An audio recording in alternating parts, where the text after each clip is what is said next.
दोस्तों नमस्कार। मैं दरभंगा बिहार से और अभी हैदराबाद में हूँ। मित्रों, अभी स्नान ध्यान करके मैंने भगवान का पूजा किया और पूजा के उपरांत अचानक एक श्लोक याद आ गया। तो आप जानते ही हैं, जो प्रेरणा है वह प्रेरणा जो अपना प्रयास रहता है वो हर हमेशा यही रहता है कि कुछ भी प्रेरणा है और कुछ भी शुभ वचन है तो हम अपने मित्रों के साथ शेयर किया करते हैं। मित्रों, एक छोटा सा श्लोक है। सत्यं माता पिता ज्ञानं धर्मो भ्राता दया सखा शांति पत्नी क्षमा पुत्र खड्ड एत मम बांधवा। मित्रों, इतना सुंदर ये पंथी है। जब आप इसका व्याख्या सुनिएगा या जानते होइएगा तो मन को प्रसन्न कर देगा। मित्रों, पहला शब्द जो है सत्यं माता, अर्थात जो सत्य है वही हमारी माँ है।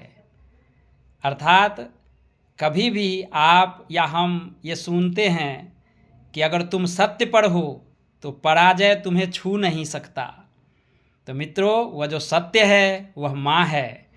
हजार झूठों के बीच भी अगर आप अपने सत्यता पर अडिग हैं तो आज नहीं तो कल जो सफलता आपको प्राप्त होंगे वह सफलता ठोस ही रहेगा। पिता ज्ञानं, मित्रों, पिता जो है वह ज्ञान का रूप है। आप देश प्रदेश कहीं भी अपना जीवन यापन किसी भी कर्म के द्वारा कर रहे हैं तो हमेशा याद रखिए कि आप जिस ज्ञान के द्वारा धन उपार्जन कर रहे हैं और बच्चों के साथ सुखपूर्वक अपना जीवन यापन कर रहे हैं तो ये समझ जाइए कि आपके अंदर जो ज्ञान है वह ज्ञान पिता ही हैं। धर्मो भ्राता, मित्रों, जो धर्म है, जो हम अच्छे कर्म करते हैं वह हमारे भाई के समान हमारे साथ रहता है। आप बलवान तभी होते हैं जब आप धर्म के रास्ते पर चलते हैं, धर्म का आचरण करते हैं, धर्म का विचार करते हैं, धर्म की संगति करते हैं, न्यायपूर्वक अपना जीवन यापन करते हैं। तो जो धर्म है वह धर्म रूप हमारा भाई ही है।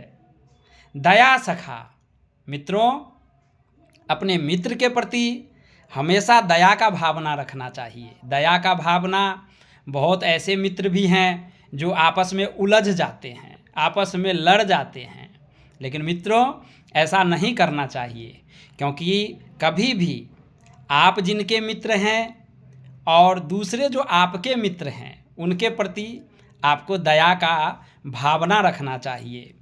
तो सत्यं माता पिता ज्ञानं अधर्मो भ्राता दया सखा, सखा मानव मित्र, जो मैंने आप लोगों से कहा। सत्यं माता पिता ज्ञानं धर्मो भ्राता दया सखा और शांति पत्नी। मित्रों, इस शब्द को ध्यान से सुनिएगा कि जो पत्नी है वह शांति का रूप है। अर्थात पत्नी का जो अपना धर्म है, जैसे एक पुरुष का धर्म होता है वैसे ही पति का जो धर्म है वैसे ही पत्नी का भी अपना एक धर्म होता है। वह शांति का रूप मानी गई है। मित्रों, जब कभी आप थके हारे कहीं से अपने घर आते हैं तो जो योग्य पत्नी हैं वो कभी भी अगर घर का कुछ भी बात, कुछ भी उलझन और कुछ भी ऐसा चीज़ जिससे आपको टेंशन हो जाए, वो आपको रुक करके, अर्थात जब आप बाहर से थक करके अपने घर में आते हैं तो सबसे पहले आपको पानी के लिए पूछती हैं और बिल्कुल वो मन में विचार करती है कि पूरे दिन ये थक के आए हैं, थोड़ा देर इनको विश्राम करने देते हैं, थोड़ा घुल मिल जाएं फिर से, और फिर आराम से उस शब्द को हम इनके समीप रखेंगे। कुछ पत्नियां ऐसे भी हैं मित्रों, बुरा नहीं मानिएगा, कि पति घर में प्रवेश किया नहीं और गेट पर ही जो है सारे टेंशन का बात बोल देती है।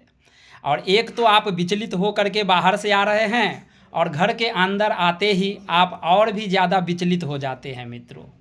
तो पत्नी का जो धर्म है वो यही है कि बिल्कुल जब शांत चित्त हो जाए हमारे पति तभी जा कर के उनको किसी भी प्रकार का जो टेंशन का बात अपने घर का है, और वो तो होता ही रहता है, तो वो बतलाएं। और कहीं से भी आप थके हारे आते हैं और जब उनके समीप बैठते हैं, बातें करते हैं, तो आपको शीतलता का प्राप्ति होता है। तो शांति पत्नी या क्षमा पुत्र, मित्रों, जो आपके संतान हैं वह क्षमा का रूप है।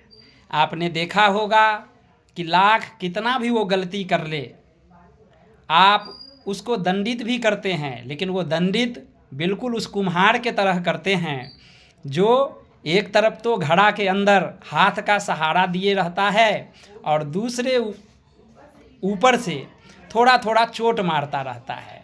तो कुम्हार और पिता समान होते हैं और अपने संतान के प्रति जो है वह दया का भावना रखना चाहिए। क्षमा पुत्र मतलब उन कितना भी गलती संतान कर ले, हम क्षमा कर देते हैं उसको और फिर आगे बढ़ने के लिए प्रेरित करते हैं।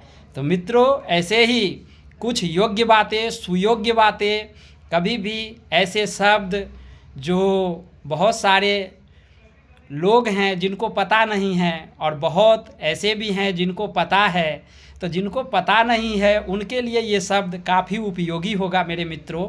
और मन में विचार आया और हम आप लोगों के समीप इस शब्द को रख दिए कि सत्यं माता पिता ज्ञानं धर्मो भ्राता दया सखा शांति पत्नी क्षमा पुत्र खड्डयेत मम बांधवा।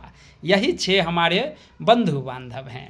तो मित्रों, वीडियो अच्छा लगे तो हमारे चैनल को सब्सक्राइब कीजिएगा, कमेंट किया कीजिएगा, शेयर कीजिएगा और जैसे सपोर्ट आप लोग कर रहे हैं वैसे ही आगे बढ़ने के लिए हमें प्रेरित कीजिएगा। मित्रों, आप लोगों का बहुत बहुत धन्यवाद।